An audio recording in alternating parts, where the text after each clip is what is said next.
Gibilin sa usa ka inahan ang puya nga iyang giutong sa sulod sa pansayan sa interim building sa Carbon Market sa Dakbayan sa Subo. Ano ang report ni Alan Domingo? Naukay mga tao sa interim buildings Carbon Public Market humanapalgan ng usa ka puya nga babae nga gibanabanang nagpangidaron og 5 pa lang ka buwan pasado alas 4 kagahapon sa hapon. Daling mirespondi sa dapit ang masakop sa Carbon Police ug nasuta nga gibutang sa garbage bin ang puya sa female comfort room. Miabot usab ang masakop sa scene of the crime operatives kon Soko. Base sa initial investigation sa kapulisan, usa ka 24 anyos sa babae ang nakakaplag sa puya dihang migamit unta siya sa pansayan. Samtang nasayran gikan sa mga tao sa Carbon nga adunay usa ka babae nga naglain matud pang tiyan nga unang migamit sa CR. Ang babae nagtrabaho sa usa sa mga tindahan sa dapit. Nagkadugo na dihang migawas sa CR ug daling gidala sa tambalanan. Siguro ninyo nga, yato na hospital kay kusog na kayo mundo po. Kuha na, makakubsan nyo ka. Itong kita, bana. Ang puya gidala sa usa ka punerarya. Nagpadayon pa ang imbestigasyon sa kapulisan aron masuta kung tuyong gipakuha ang puya. Kung mapamatudan, pasakan og tukmang kaso ang inahan ini. Kauban si Clubfer Lumayag, ako si Alan Domingo. Balita, Bisda. Sa pool sa CCTV ang pagkawat sa walang kamot sa imahe sa patron saint sa Dumaguete Cathedral. Ano ang report ni Nico Sereno? Base sa CCTV, nahitabo ang pagpangawat niadtong Martes sa hapon. Nadiskubrian ang insidente dihang nabantayan sa usa ka parokyano nga nawa ang walang kamot sa ilang patron nga si St. Catherine of Alexandria. Matud sa parish priest Monsignor Robert Bungoyan, wala mabantayi sa Blue Guards ang pagpangawat. Ang imahe sa ilang patrona ana mismo nahimutang duol sa purtahan sa simbahan. Bisan pa man sa nahitabo, matud sa pari, dili gikinahanglan nga sirad-an ang katedral. Kung naandan na buhan kung peligro ang atong mga simbahan po. And dili tanan na simbahan na ay CCTV. Gipablotter na ang insidente. Matud sa simbahan nga base sa kuha sa CCTV, babay ang suspect, dili lang masiguro ni Monsignor Bungoyan kung antigo ang kamot sa ilang patrona. Iyang giklaro nga dili kini ivory. Dito sa mahimutang kay mura o balang pasiaw kanin ko na sige to sa kabliton sa kamot ay hangitawa sige to sa kabliton ni Santa Catalina. Subay sa insidente, miapilar ang simbahan sa suspect nga iuli ang gikawat kay iya man kini sa simbahan. Nico Sereno, Balitang Bisdak. Nahuli ka manglaing disgrasya sa Dakbayan sa Mandawi. Tanawa kining nahitabo sa may barangay Magikay. Makita nga misuway sa pagbalhin og lane ng usa ka motor. Apan nakaigo na hinuon kini sa gisundan nga auto. Nalamba ang rider ug ang pasahero niini nga nasayran nga nagka-injury. Kung magkasinabot ang duha ka habig, walay kasong ipasaka subay sa maong hitabo. Padayong awhag sa mga otoridad nga mag-amping gayud sa pagmaneho. Posibleng makasinati og 7.0 ngadto sa 7.5 magnitude nga linog ang Subo kun molihok ang Central Cebu Fault. Kun unsa kini atong sayran sa report ni Luan Merondina. Moabot sa 12 ka mga fault ang nasubay sa mga seismologist sa Tibok Cebu Island. Matod ni Robinson Horrio, OIC sa FIVOX Visayas Cluster Monitoring Center for Earthquake and Tsunami. Onsi niini mga potentially active fault kun mga fault nga sulod na sa taas-taas nga katuigan nga wa molihok. Ug usa ka active fault nga nahimutang sa Bugos City. Matod ni Horrio, posibleng aduna pay daghang mga fault sa Tibok Cebu Island nga wa pa lang masubay ug maplat sa mga seismologist kay aduna may mga ginagmaing pagtayog nga natala ang FIVOX sa mga lugar nga wa pay nasubay nga fault. Base sa atong experience, sa atong mga research sa mga nanghitabong linog, ang iyang mga fault system, ingon ani iyang length na himo. So ana nga mga empirical formula maka-create at maka-estimate ani. Halimbawa kani nga segment na certain nga mga magnitude iyang mahimo. Sa tinuod lang nakatag-quake, na diri na record apita, pero wala tay trace sa fault nga gi-establish pa. Kay wa pa man ta maabot diha, wa pa ta kaabot diha sa gamay ra man ato mga fault mapper good. So, Sa Bugos City, aduna paghihapoy mga aftershocks nga natala ang FIVOX, apan pulos na lang hinuon kini hinay. Hangtod karon, wala pay ekipo nga namugna nga makahatag sa insaktong petsa ug oras nga masinati ang linog. Ingon man ang posibilidad kung kanus-a mulihok ug balik ang mga potentially active fault. the longer the repose period, yun na po siya kadako mulihok. Kita mo sa mga dagko nga, tanaw rin yung mga dagko nga event sa tibuok kalibutan. Japan, Sumatra, maana ba? Mayon sila, tagpila ka century ni umulihok. Pila ka century ni umulihok. So, yun na po siya kadako umulihok. Ibig sabihin manggod, kadagko nga lens sa fault, yun na nga fault system, nagkailangan kagdako nga energy, usan mo na buakon. Ug kay ang Pilipinas nasulod man sa Ring of Fire, diin daghang mga pagtayog nga masinati matag karon og unya. Angayan lang nga kini pangandaman. Gibutyag ni Jorge nga nakig-alayo na siya kang Cebu City Councilor Dave Tumulak, chair sa Committee on Disaster Response, aron makapahigayon og performance-based impact estimation sa mga structures. Kini ilabi na kay anaa sa Cebu City ang daghang mga high-rise building. Sa bigas bahin, tambag sa FIVOX, nga likayan ang pagpataka lang og butang og extension sa mga panimay, ilabi na kung wa kini makonsulta o masusi sa mga licensed engineer. Mga kisamira ba'y kasagaran nakita na mo? Mga wall system nga, mga hollow block ra. Nga, wa siguro yung load ba? Design nga walay load. Non-bearing wall. Sila walay load na yung mga wall. Nakita na to ngayon, ani siya daghang mga cracks, damages. Uban ni Marlon Malgazo, Luan Merondina, Balitang Bisdak. Nahunlak ug wala una paagii ang parte sa usa ka taytayan sa lungsod sa Maribohok, Bohol. Kasamtangang off-limit sa motorista ang Batu Bridge, human mahunlak ang usa ka parte nga sakop sa barangay Kabawan. Matod sa mga residente sa lugar, humok ang yuta nga gibarugan sa maong taytayan nga gisugdan ni atong 2024. Gani makita ang liki nga parte niini. Padayon pang giimbestigahan ang hinungdan sa kalit nga pagkahulpa sa approach o atubangang bahid sa nisgutang taytayan. Wala pay gipagawas nga statement ang DPWH 1st District Engineering Office. Samtang gipahibaw ang mga motorista sa pagpangita og alternatibong kaagianan. Samtang ayuhon ang maong taytayan. Gimanduan na usab ni Bohol 1st District Congressman Babayap ang DPWH ug ang kontraktor nga paspasan ang repair ug rehabilitation works. Nagsugod na usab ang repair karon sa nahisgutang taytayan. Kini ang GMA Regional TV, Balitang Bisdak.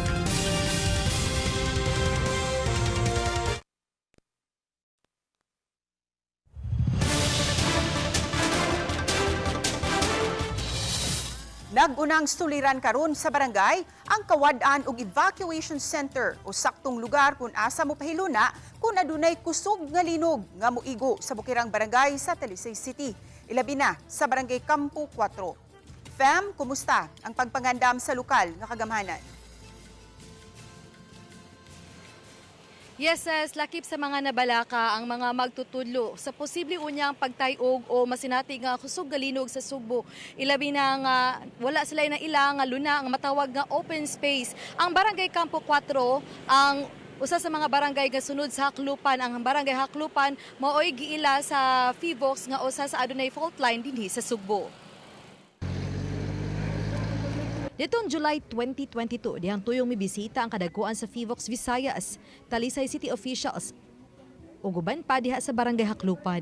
Dinhi gibutang ang signage nga nagpahinumdum sa mga residente nga adunay fault line sa maong dapit. Human sa pagtayog sa 7.8 magnitude nga linog sa Sarangani. Diyadtong Lunes, nakita nga usa gyud sa mabutang sa peligro ang mga tinun-an. Gipaybaw sa FIVOX nga posibleng masinati ang magnitude 7 ngadto sa 7.5 nga linog kung mulihok ang fault system sa Danao City, Cebu City, Mandawi City ug Talisay City. Og kini ang gikabalak-an sa mga taga-barangay Campo 4. Ilabi nang ang ilang lugar gipalibutan og bukid ug sapa ug wa sila evacuation center. Ang gikabalak-an ma'am kay dili ba yan na pareha sa bagyo nga makarekorida mi, dili ba na may bawaan kung kanus mahitabo or maabot. So wala pa gyud sa pagkakaron kay wala pa gyud mi ikakuan nga asa ang evacuation center namo kaysa Camfor Elementary School dili sa gid mi makaingon nga safe siya ma'am. Mo patabang mi asa mi simbakog mahitabo na nga ang asa among mga kanang mga constituents na mo ipahimutang Usa sa sakaglukan simbako niya ba. Linog niya dire. Wala kadaganan dire gamay kay lugar. Matud pa sa matagimong earthquake drill sa maong tunghaan. Sa ilam sa taytayan mo pasilong o di ba kaha diha sa dan ang mga bata nga kuyaw gihapon. Kanang mag-earthquake drill me, anha jud diha mi mo evacuate, which is dili yun siya ideal, dili siya safety. Wala pa gid may evacuation center, amo evacuation area dili pa gid safety. Kini nga isyu karon ang mato di Talisay City Mayor Samsam Gulyas ang usa sa tukion sa gipakonvinya sa Talisay City Disaster Risk Reduction and Management Council. Regarding a possible earthquake, so i-convene na mo si Disaster Council, then kung unsay matabang na mo ani na areas na schools within the fault line sa kay kung tanan na sad mapikita. So students within the fault line, we're thinking of what to do. Mato di Councilor Danny Caballero ang chair sa Committee on Disaster nga makig-alayon usab sila sa DepEd. Ilabi na alang sa training sa mga magtutudlo sa angay nga buhaton aron masiguro ang kaluwasan sa mga tinun-an. Kinahanglan atong i-undergo gyud og training ang atong mga magtutudlo kay sila may muda sa crowd control sa mga bata, no. So angayan gyud nga ato nang buhaton, ato nang i-enhance ang ilang capability kung saon pag-control kung naay posible nga kalamidad nga moabot sa atong lugar, labi ng linog. As a proactive nga measures nato, nag-istorya nako, nakikoordinate nako sa city, sa atong city disaster nga mag-retrain me sa among mga teachers, atong mga estudyante. Di na nato huwaton katong atong quarterly nga earthquake drill, mag-retrain ta kay haron pagpangandam gayod kung unsa gyud angayan natong buhaton kung moabot ang maong disaster. Ses lakip na sa gipa-review ni Mayor Gulyas sa Talisay CDRM Council mao ang comprehensive earthquake preparedness lakip na usab ang emergency response capability sa dakbayan ug sa tanang barangay sa Talisay City. Lakip na ilabi na niini ang mga barangay nga naa sa nahimutang sa fault system. Ses, Dagang salamat, Femarido Mabok. Nakita na lang nga wala na'y kinabuhi ang 36 anyos nga public school teacher sa barangay Alang-Alang, Kinapundan, Eastern Samar. Gila ang biktima sa alias nga Leo, ulitaw ug mulupyo sa dapit. Nakadawat og tawag ang Kinapunda Police ug sa ilahang pagsusi, nakita nila ang biktima nga gihigda na og wa na'y kinabuhi.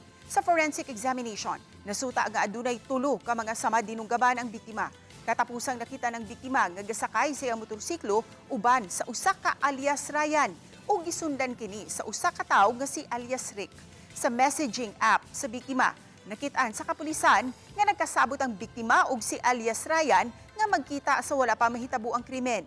Nasuta sa kapulisan nga ang panimay ni Ryan nahimutang haduol sa crime scene diin nakitaan ang mga manchas sa dugo. Tungod niini, gisikop sa kapulisan si Ryan ug nagpadayon pa ang investigasyon. Naangol ang pasahero sa usa ka tricycle nga nagbiyahe sa barangay Tabunok, Talisay City. Human mahulog sa gisakyan ni ining tricycle. Nahuli kam ang maong insidente. Matud pa sa City Toda nga tungod kini sa kakiat sa driver. Sa kuha sa CCTV sa barangay Tabunok, makita kining tricycle nga kusog nagpadagan ug kalit lang mipatunga sa lane nga gisubay sa gikasugat ni ini nga yellow nga tricycle. Ang gikatagbong tricycle misuway pa og lihay apan uwahin na. Nahog ang pasahero ug naangol. Tungod niini, gipadawag sa City Toda ang driver. Nasuta nga usa kini ka 40 anyos nga driver sa barangay Tabunok. Mipasabot kini nga pasiaw lang ang iyang gihimo sa gikatagbo niyang amigong tricycle driver. Gipaubo sa City Toda sa drug test ang tricycle driver apan nag-negatibo kini. Wala na say naangol nga pasahero niini. Giwarningan na ang tricycle driver nga i-revoke ang prangkisa sa motorsiklong gimaneho kung mahitabo man kining pag-usab. Base sa akong nahibaw-an gikan sa uban nga mga drivers, robo gid siyang mo drive. Robo gid kuno siyang mo drive. So hinungdan nga ato dayong gi-invite ang maong tricycle driver. Kami nagyoy mangusog sa opisina sa City Toda, amo na gid siyang ireklamo hangtod nga i-file na mo reklamo ngadto sa LTO para madisiplina ang iyang lisensya.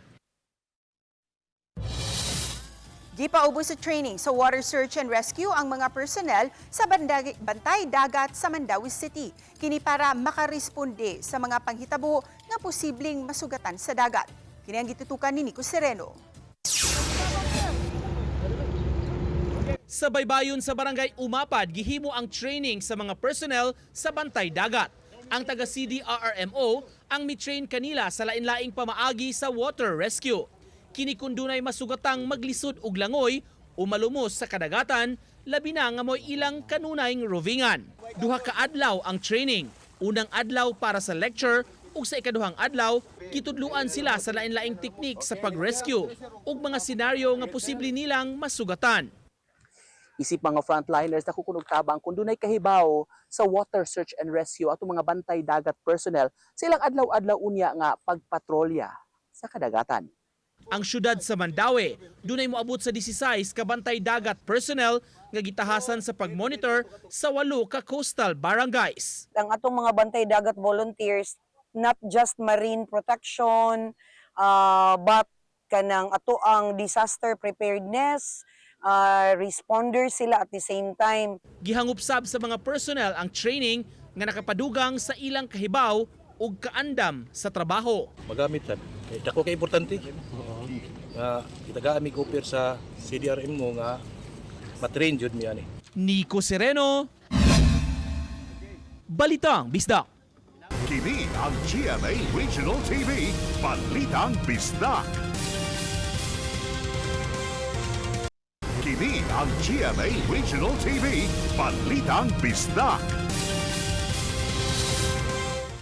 Gidasig nila pala po City Mayor Cindy King Chan nga ang mga kapitan sa nagkadiiyang barangay nga mag-carpool service alang sa libreng sakay alang sa mga estudyante. Ilabi na sa sayong kabuntagon, bugti sa pagbalik sa ilang fuel allocation. Si Luan Mayroon Dinas sa report. Atong gi-encourage sila or atong gi-appeal sa condition na kung ibalik nato ilahang normal na fuel subsidy pero they will provide carpool service sa atong mga learners. Mato ni Mayor Cindy King Chan, mas maayong i-prioritize sa taga-barangay ang mga estudyante kansang panimay layo sa ilang mga eskwelahan. Kahinumduman niadtong March 12 ni pagawas og memorandum si Mayor Cindy King Chan nga nagpahibaw nga isip additional cost-saving measure sa Lapu-Lapu City Government nunod sa nasinating Middle East crisis, gikaltasan og 50% ang fuel allocation sa matag buhatan sa City Hall, lakip na sa barangay, gawas lang sa mga ambulansya, garbage truck, CTMS vehicles ug emergency vehicles. Usa sa mga nisanong ang Barangay Pusok. Sukad niadtong Lunes, gipahibaw ni Pusok Barangay Captain Rani Imperio sa iyang social media page nga mutanyag og libreng sakay ang barangay alang sa mga estudyante nga taga Barangay Pusok. Matag Lunes hangtod sa Biyernes, gikan sa alas 6 hangtod sa alas 8 sa buntag ug pagka alas 4 sa hapon hangtod sa alas 6 sa gabii. Matod ni Kapitan Rani nga nakabenepisyo niini ang mga estudyante nga taga Sitio Paradise ug ang mga taga Sitio Kamansi Barangay Paho kay Kasikbit ra Manila kini. Samtang matod sa pangu sa General Services Office, Ronald Malacora, nga anaa sa tag 100 liters ang fuel allocation sa mga L300 vehicles sa mga barangay. Request mo kung sila diha, mao na, nagsugod na sila. But naghatag ako instruction sa ako ang in charge nga i-restore na to balik tong allocation nila. Regardless o kung sa gani nga sakyanan, apil tong sa mga basura, pangbalik na nato. Uban ni Godfrey Rilien, Luan Merondina, Balitang Bisdak. Nagpanon sa Cebu City Hall ang mga mulupyo sa Sitio Bato, Barangay Ermita aron ipadangat ang ilang hangyo nga di sila mapapahawa sa ilang mga Pinoy-anan. Nasayran nga anaa sa 700 ka mga residente sa nahisgutang sitio ang mawadan og Pinoy-anan sa pagpatuman na unya sa carbon redevelopment. Matud nila, suportado nila ang pagpalambo sa carbon market. Apan mihangyo sila nga dili lang unta papahawaon. Andam matud pa silang mu-adjust o mupatuman sa kalimpyo sa dapit, basta dili lang mapapahawa sa dapit, diin sila nagpuyo sa dugay na nga panahon. Apil sa miadto sa City Hall ang mga ambulant vendors nga mihangyo nga dili usab sila makulban sa kaldero.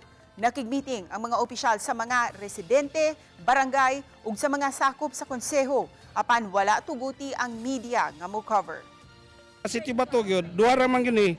Number 1, exclusion and cancellation of Sitio Bato in the joint venture agreement tali sa kaning city ug sa Migawide. Duha, retention of Sitio Bato lot classification as socialized housing zone. Dili sa mi makulban sa kaldero. Kami tanan mga vendors o mga kanastalor na makasod sa kuan bagong public market. Hapsay na ang dagan sa trapiko at tubangan sa Mactan Elementary School.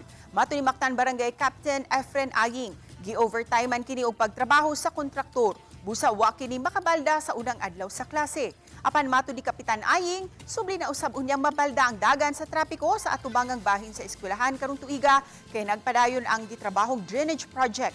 Gikan sa Sitio Ibapo paingon sa Iskina Isoya. May plano usab nga palapdan ang National Highway sa Barangay Mactan. Wa pa ko'y idea og nasa ang pwede ni ang budget nila karon para na sa drainage. But sa drainage, mga karon sa year. So possible ma'am karon gina nga year kay continuous sa mga trabaho.